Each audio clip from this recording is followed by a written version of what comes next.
is time we stop tolerating evil. It is time we stop lowering our personal standards to make the people around us feel more comfortable. It is time we get back to having reverence for God.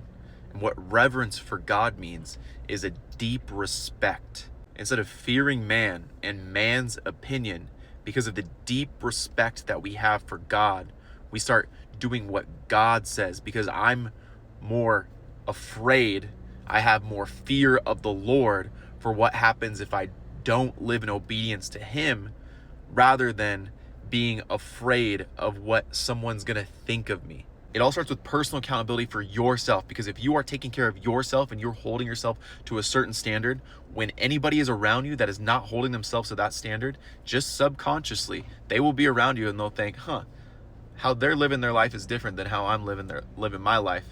And when you have conversations with these people and you're like, yeah, I don't do that. Yeah, I don't believe in that. And you stop compromising, you stop just sharing an opinion that is not true to who you are just to make that other person feel better. That is where we start drawing the line in the sand for tolerance to the evil things that are happening in this world. That is where people will get out there and they'll start having conversations, and because nobody around them is tolerating these crazy ideals that they have, they think twice before they do something, because what gives these people confidence is that they think that so many people have the same beliefs as them.